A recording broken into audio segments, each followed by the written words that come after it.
দীর্ঘ 28 দিন ছুটি শেষে আজকে মাদ্রাসায় যাচ্ছি। তাই কি হলো, মাদ্রাসায় গিয়ে কি করলাম এবং বন্ধুদের সাথে কোথায় ঘুরতে গেলাম সবকিছুই শেয়ার করব আজকের এই ভিডিওতে। তাই দেরি না করে এখনই লাইক, কমেন্ট এবং শেয়ার করে পাশেই থাকুন। মাদ্রাসায় যাওয়ার পথে এটিএন বাংলা নিউজের কয়েকজন সাংবাদিক আমাকে ধরে জিজ্ঞেস করলো যে ব্রিজ না হওয়ার কারণে আমরা কি কি সমস্যায় পড়ছি, এলাকার লোকজন কোন কোন সমস্যায় পড়ছে। এখানে প্রায় সহস্রাধিক ছাত্রছাত্রী আছে, তো ওদের অধিকাংশ ওই পার থেকে আসে, যার কারণে প্রায় সবারই এই দুর্ভোগ।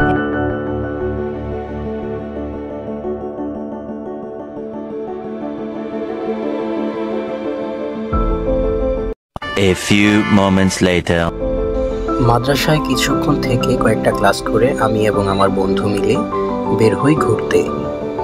যেহেতু অনেকদিন পর দেখা হয়েছে দুই বন্ধুর, তাই ঘুরতে বের হলাম একসাথে।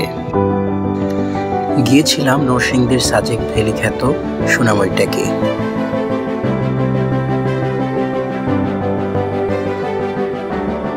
বাইরে তখন কড়া রোদ, তবুও বের হয়ে পড়লাম। গা ঘামে ভিজে যাচ্ছে, কিন্তু মুখটা ছিল একদম ফ্রেশ। ঢাকা সিলেট মহাসড়কের পাশেই সোনাময় টেক অবস্থিত।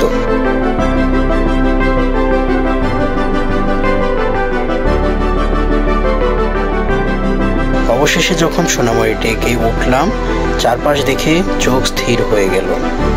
নীল আকাশ যেন মাথার উপর ঝুঁকে আছে, সবুজে মোড়া ঢালু টিলাগুলো যেন ছুঁয়ে ফেলেছে হৃদয়ের কোণে জমে থাকা ক্লান্তিকে। কেউ যদি জিজ্ঞেস করে এই রোদে ঘেমে এতটা কষ্ট করে গিয়ে কি পেলেন, আমি এক বাক্যে বলবো, পেয়েছি শান্তি, পেয়েছি সৌন্দর্য, আর পেয়েছি এমন একটা মুহূর্ত যা হাজার ব্যস্ততার মধ্যেও হারিয়ে যেতে দেবে না আমাদের বন্ধুত্ব।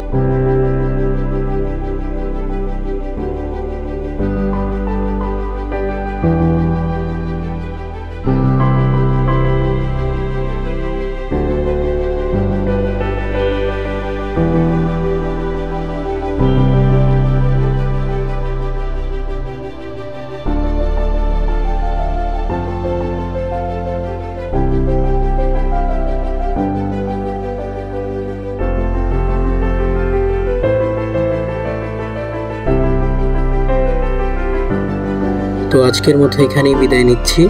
সবাই লাইক, কমেন্ট, সাবস্ক্রাইব করে, এবং যারা ফেসবুক থেকে দেখছেন তারা লাইক, কমেন্ট, শেয়ার এবং ফলো করে পাশেই থাকুন। ধন্যবাদ।